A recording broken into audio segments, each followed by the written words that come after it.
Muitíssimo obrigado, senhor presidente, senador Rodrigo Pacheco, senhoras senadoras, senhores senadores, funcionários dessa casa, assessores, brasileiros que estão nos acompanhando aí pelas mídias do Senado Federal. Tem uma frase que eu gosto muito de sempre lembrar e que para mim ela está mais atual do que nunca, de um grande pacifista da humanidade, grande humanista nosso, que é o Martin Luther King, o americano. Ele tem um pensamento que é o seguinte: a injustiça num lugar qualquer é uma ameaça à justiça em todo lugar. Olha, meus amigos, minhas amigas, senador Álvaro Dias, eu estou muito preocupado com o que está acontecendo no Brasil, onde pessoas que prestaram grande serviço à nação, senadora Leila Barros, um serviço heróico, corajoso, nessa chaga que é a corrupção, combatendo, enfrentando essa chaga, estarem agora sendo vítimas de vingança, de perseguição. Isso é algo tenebroso, é o crime reagindo. Ontem eu vim a essa tribuna falar sobre a escandalosa decisão de um juiz federal aqui de Brasília, que aceitou denúncias formuladas por deputados federais do PT, responsabilizando o ex-juiz da Lava Jato, Sérgio Moro, sobre os elevados prejuízos à Petrobras, dizendo que a culpa é do Sérgio Moro. Hoje eu retorno a essa mesma tribuna para falar de outra decisão igualmente escandalosa, senador Jorge Cajuru, dessa vez do TCU, condenando o ex-procurador da Lava Jato, Deltan Dallagnol, a devolver quase 3 milhões de reais relacionados a despesas ocorridas com a equipe de procuradores envolvidos na operação. Primeiramente, é sempre bom lembrar os números da operação Lava Jato, patrimônio nosso, patrimônio de todos nós, cidadãos brasileiros. O maior legado no combate à corrupção e à impunidade deste país.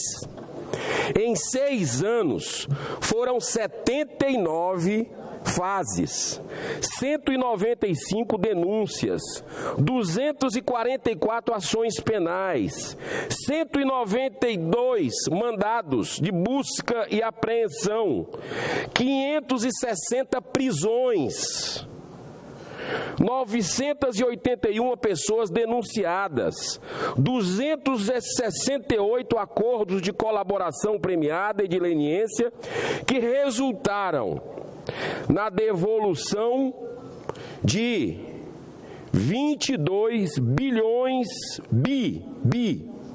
de reais aos cofres públicos em 20 anos, dos quais 6 bilhões já retornaram aos caixas do erário do Brasil.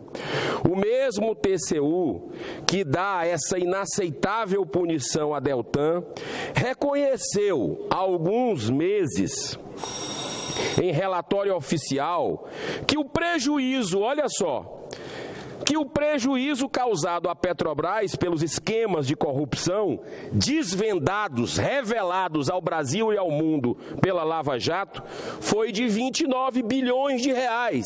29 bi. O mesmo TCU que condena o procurador, um dos servidores públicos que fizeram esse trabalho exemplar, reconhece que a Petrobras foi saqueada.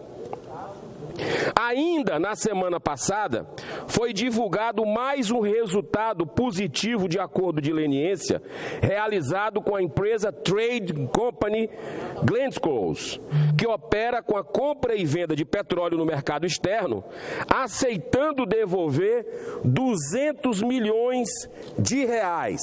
A Lava Jato, pessoal, foi uma das maiores, uma das primeiras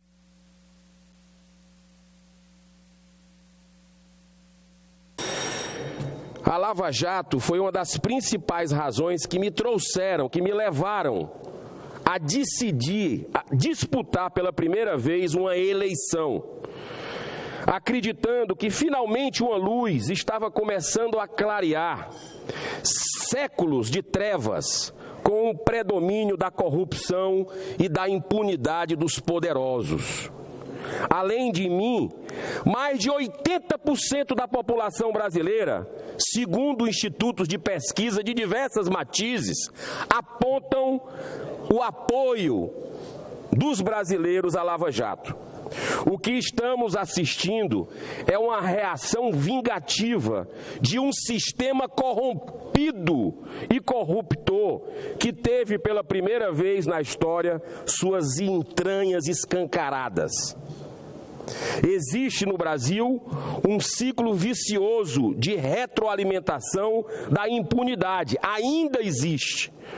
Por causa do foro privilegiado, sem a prisão em segunda instância e com uma inércia deliberada dos tribunais superiores no julgamento dos processos de crimes de corrupção, envolvendo pessoas com grande poder político e também econômico.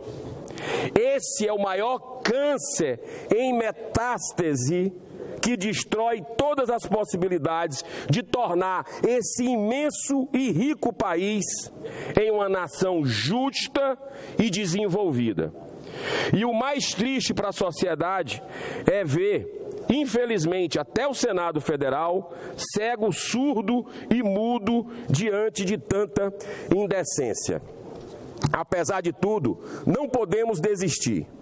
É um momento muito crítico da nossa história que requer muita perseverança no bem, e na verdade, e toda confiança na justiça divina. Por isso que eu encerro com o pensamento do nosso patrono, Rui Barbosa. Ele disse: se o Brasil for condenado por seus representantes a continuar a ser, diante do mundo, um dos países miseráveis e desprezíveis, não será porque eu não tenha exercido as minhas forças e bradar a nossa pátria. Que Deus abençoe a nossa nação e que levante os homens de bem. Muito obrigado.